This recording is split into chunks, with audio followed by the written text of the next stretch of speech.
आप लोगों को अपोह तंत्र के बारे में मैं पढ़ा रहा था, तो उसी को कंटिन्यू करते हुए आज आपको प्रायद्वीपीय अपोह तंत्र के बारे में बताएंगे। हिमालय अपोह तंत्र या उत्तर भारत का अपोह तंत्र हमने पढ़ा दिया है। जो नदियाँ रह गई वो अलग वीडियो में बना के, और कहाँ से उद्गम होता है, कहाँ गिरती हैं, तो इसके बारे में वो बताया जाएगा आप लोगों को। लिख लेते प्रायद्वीपीय अपोह तंत्र।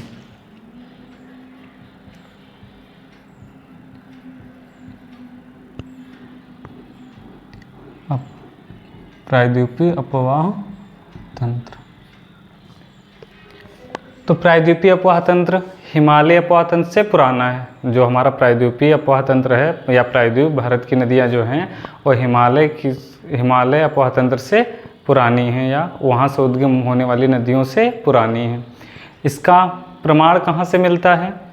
देखो, नदियों का प्रौढ़ावस्था, यानी वो प्रौढ़ावस्था में है। जब उद्गम होती हैं, नई नदियाँ बनती हैं तो युवावस्था में होती हैं, और जब पुरानी हो जाती है तो प्रौढ़ावस्था हो जाते हैं।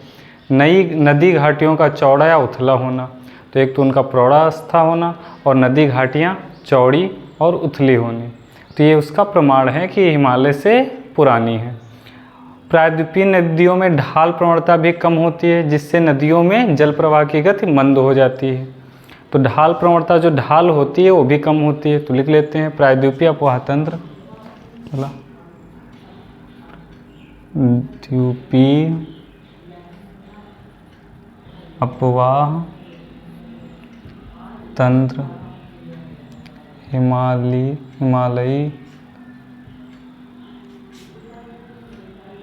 अपोह तंत्र से पुराना है। तो जो प्रायद्वीपीय अपोह तंत्र है वो हिमालय अपोह तंत्र से पुराना है। इसका प्रमाण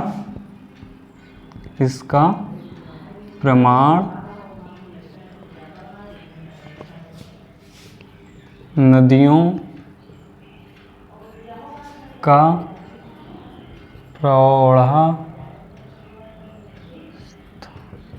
प्रौढ़ावस्था में होना व इसका प्रमाण नदियों का प्रौढ़ावस्था में होना और नदी घाटियों का चौड़ा या उथला, नदी घाटियों का चौड़ा व उथला होना। तो प्रायद्वीपीय अपोह तंत्र हिमालय अपोह तंत्र से पुराना है। इसका प्रमाण नदियों का प्रौढ़ावस्था में होना व नदी घाटियों का चौड़ा या उथला होना है। अब प्रायद्वीपीय नदियों में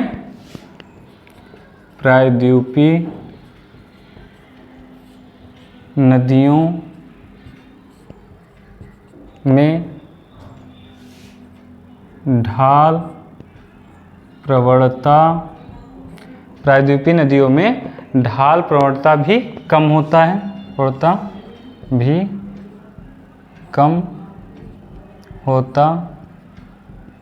है, जिसमें नदियों में जल प्रवाह की गति मंद होती है, या जिससे नदियों में जल प्रवाह की गति मंद होती है। जब कोई ऊंचाई से नदी निकलती है तो वहाँ गति उसकी तेज होती है, और जैसे जैसे मैदानी भागों में आते हैं वैसे उनकी गति धीमी होती जाती है। तो वही है ये प्रायद्वीपीय भारत में जिससे नदियों में जल प्रवाह की गति कम होती है, क्योंकि ढाल प्रवणता क्या है, कम होती है, इनकी ढलान कम होता है। बंगाल की खाड़ी में गिरने वाली प्रायद्वीपीय नदियाँ, बंगाल की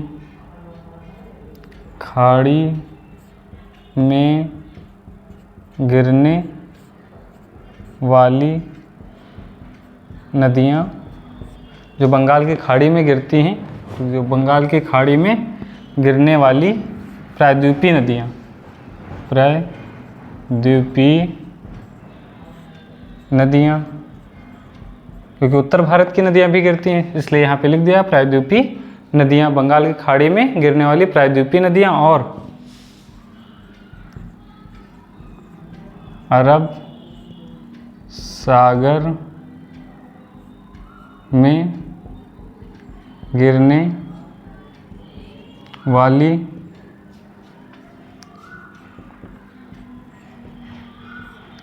नदियाँ, जो बंगाल खाड़ी में गिरती हैं और अरब सागर में गिरने वाली नदियों के जो बीच के बीच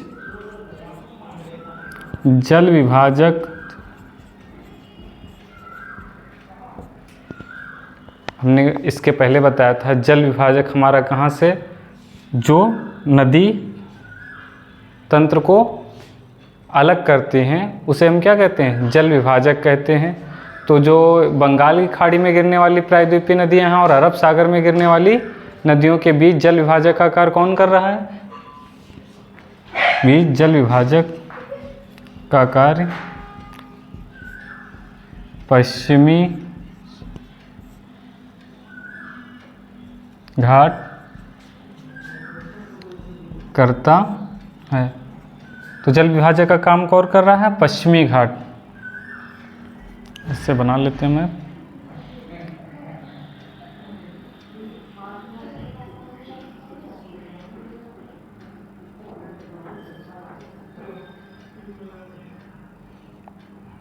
ऐसे जो श्रेणी पहली है इस टाइप का ये घाट, ये पश्चिमी घाट है, यही जल विभाजक का काम करता है। इधर की नदियाँ इधर जाती हैं और कुछ नदियाँ इधर गिरती हैं। नर्मदा और जो ताप्ती को छोड़कर, इसमें नर्मदा जो इधर से आती है और ताप्ती को छोड़कर बाकी सभी नदियाँ किधर से बहती हैं, पश्चिम से पूर्व की दिशा की ओर बहती हैं। तो ये पश्चिम है, ये पूर्व है, तो नर्मदा ताप्ती इन दो नदियों को छोड़कर और बाकी सभी नदियाँ किधर को बहती हैं, इनका ढलान इधर की ओर है, पूर्व, पश्चिम से पूर्व की ओर इधर की ओर बहती हैं। तो लिख लेते हैं नर्मदा, नर्मदा और ताप्ती को छोड़कर लगभग सभी नदियाँ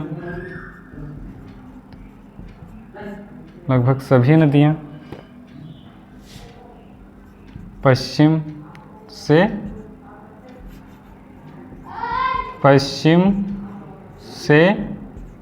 पूर्व की ओर बहती हैं। तो बाकी जितनी भी नदियाँ वो किधर को बहती हैं, पश्चिम से पूर्व की ओर बहती हैं। किनको, नर्मदा और ताप्ती को छोड़कर। अच्छा, प्रायद्वीप के उत्तरी भाग से निकलने वाली चंबल, सिंध, बेतवा, केन व सोन नदियाँ गंगा नदी तंत्र का हिस्सा हैं। तो जो यहाँ पे नदियाँ हैं, गंगा अपवाह तंत्र देखेंगे, गंगा, इससे जो यहाँ से निकलती हैं वो नदियाँ किसके, गंगा अपवाह तंत्र के, लेकिन ये प्रायद्वीपीय ही भारत में बहती है। वहाँ उत्तरी प्रायद्वीप के उत्तर, प्रायद्वीप के उत्तरी भाग में बहने वाली, प्रायद्वीप के उत्तरी भाग में बहने वाली या निकलने वाली, बहने वाली चंबल, सिंध, निकलने वाली, लेकिन बहने वाली नहीं, निकलने वाली, निकलने वाली चंबल, सिंध, यहाँ पे सिंध नदी भी है चंबल के पास, चंबल, सिंध, बेतवा, केन, चंबल, सिंध, बेतवा, केन,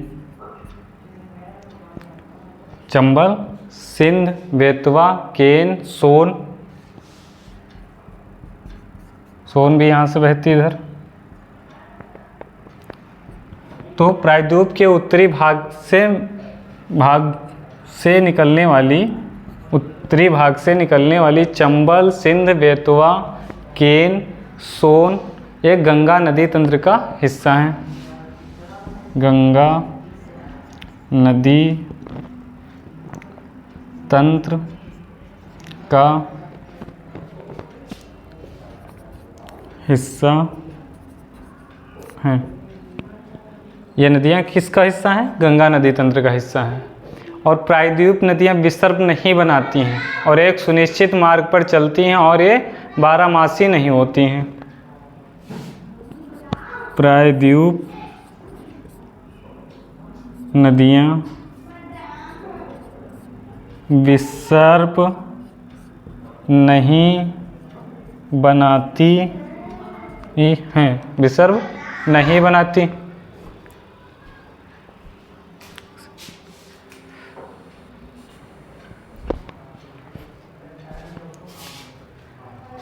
तो प्रायद्वीपीय नदियाँ विसर्ग नहीं बनाती हैं और एक सुनिश्चित मार्ग पर चलती हैं। एक सुनिश्चित मार्ग पर चलती हैं। एक सुनिश्चित मार्ग पर चलती हैं और ये बारहमासी नहीं होती हैं।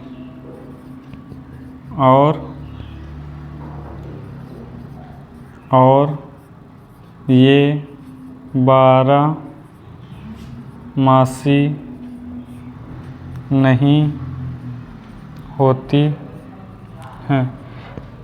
विसर्ग यानी घुमावदार नहीं, ऐसे ऐसे नहीं बहती हैं और साथ साथ में सुनिश्चित मार्ग पर, जो इनका निश्चित मार्ग है उसी पर बहती हैं।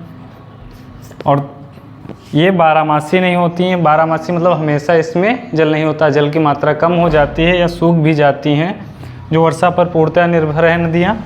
और बारहमासी को ही कहते हैं सदा नीरा। तो ये सदा नीरा नहीं होती हैं प्रायद्वीपीय भारत की नदियाँ। अब इसके बाद प्रायद्वीपीय अफवाह तंत्र की उत्पत्ति, ये हो गया प्रायद्वीपीय अफवाह तंत्र के बारे में। अब उत्पत्ति इनकी कैसे हुई?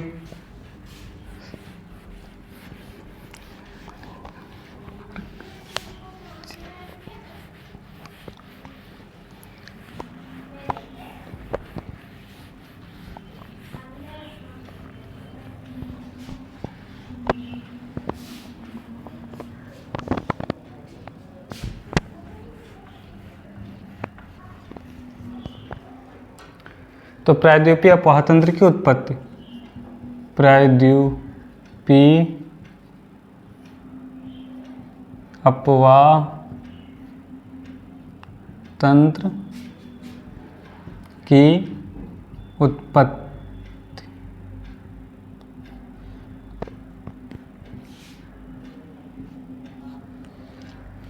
तो प्रायद्वीपीय भारत के जो अफवाह तंत्र का है उसका स्वरूप तीन प्रमुख भूगर्भीय घटनाओं के कारण जो है बना हुआ है।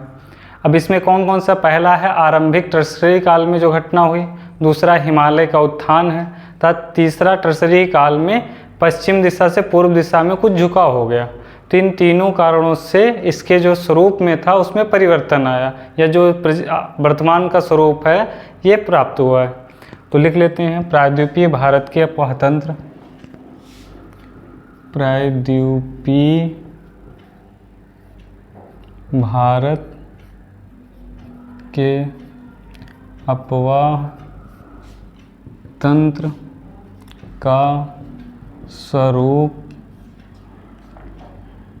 तीन भूगर्भिक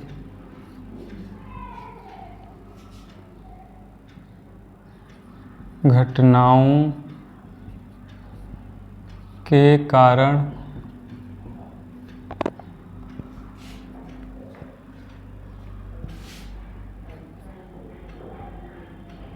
प्रदान हुआ है। प्रायद्वीपीय भारत के अफवाह तंत्र का स्वरूप तीन भूगर्भिक कारणों के घटनाओं के कारण प्रदान हुआ है। पहली कौन सी है? आरंभिक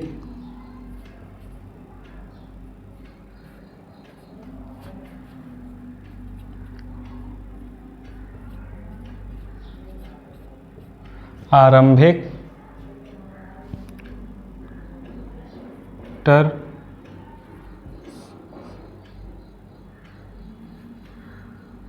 आरंभिक काल, आरंभिक टर्सरी काल, इसको भी लिख लेते हैं।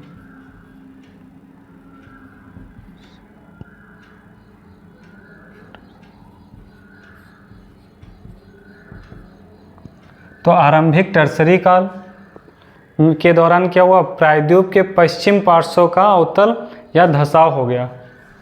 बना लेते हैं।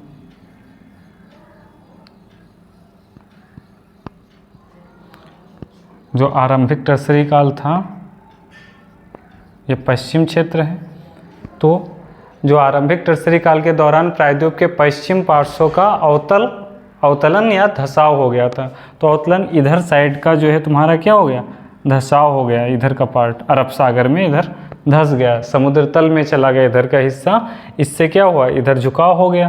तो जो नदियां बह रही थी अब वो इधर कुछ ढलान में बहने लगी और बाकी इधर बहने लगी। तो यहाँ पे परिवर्तन आ जाता है। तो लिख लेते हैं, टर्सरी काल के दौरान प्रायद्वीप के पश्चिम पार्श्व का अवतलन, टर्सरी काल के दौरान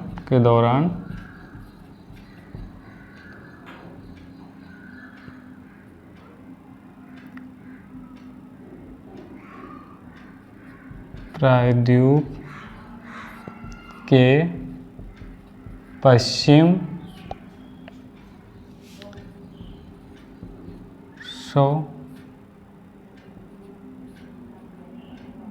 ढलान या अवतलन हो जाता है, जिससे इसके क्षेत्र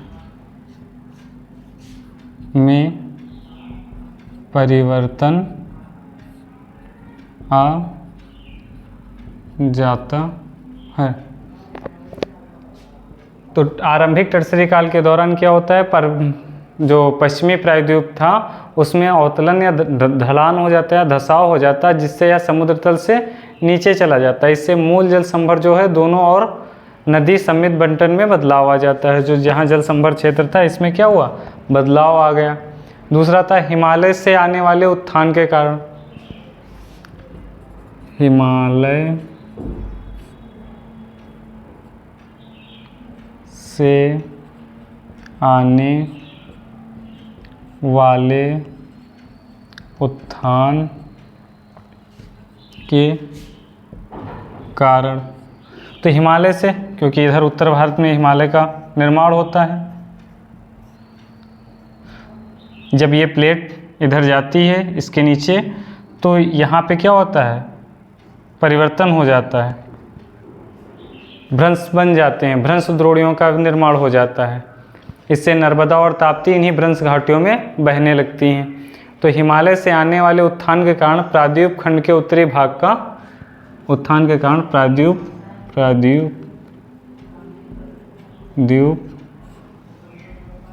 भारत, हिमालय से आने वाले उत्थान के कारण प्रायद्वीप भारत के उत्तरी भाग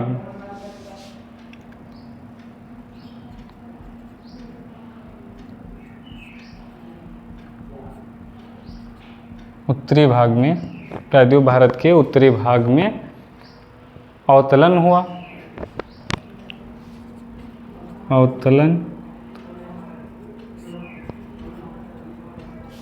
जिससे भ्रंश द्रोणियों का विकास हुआ।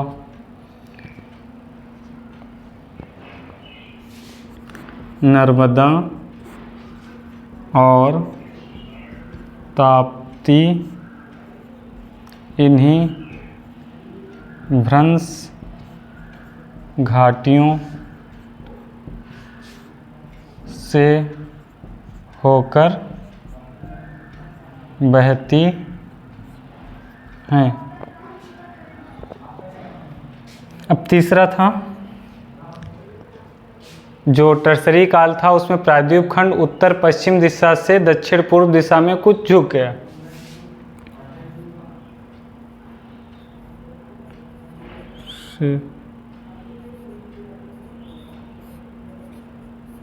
काल में, टर्सरी काल में प्रायद्वीपीय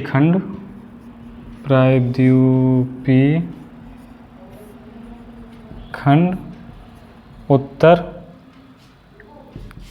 पश्चिम से उत्तर पूर्व की ओर ढलान, उत्तर पूर्व की ओर नहीं, सॉरी, दक्षिण पूर्व की ओर, दक्षिण इधर से, उत्तर पश्चिम था, ये उत्तर है, पश्चिम, सॉरी उत्तर, ये पश्चिम, ये पूर्व, ये दक्षिण, तो इधर से इधर को ढलान हो गया, इधर को, साइड को, तो दक्षिण पूर्व की ओर ढलान हो गया, दक्षिण पूर्व की ओर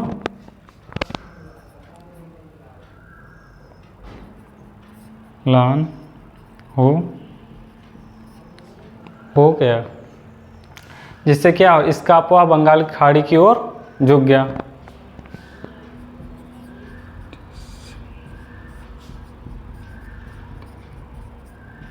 का अपवाह बंगाल, जिससे नदियों का अपवाह बंगाल की खाड़ी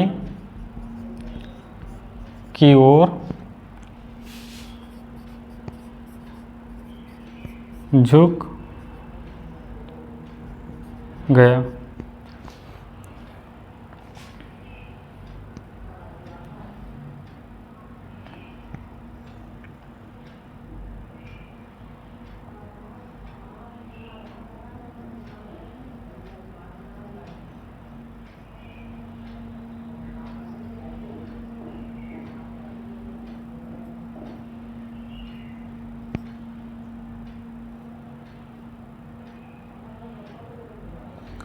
कुछ ये है, तो जब इधर का ये पार्ट यहाँ पे हमारे जो प्लेट थी चाइना प्लेट के नीचे चली जाती है, तो यहाँ पे हिमालय का निर्माण होता है, और उसी निर्माण के बाद यहाँ पे जो ढलान था इसका इधर किधर हो जाता है, उत्तर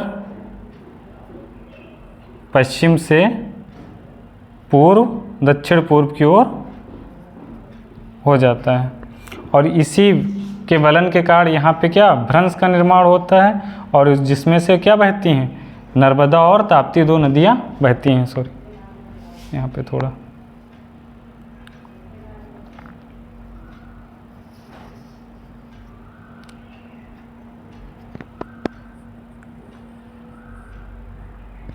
तो यहाँ पे दो नदियाँ बहती हैं। अब दक्षिण भारत की नदियों के बारे में, एक एक नदी के बारे में अगले वीडियो में हम पढ़ाएंगे।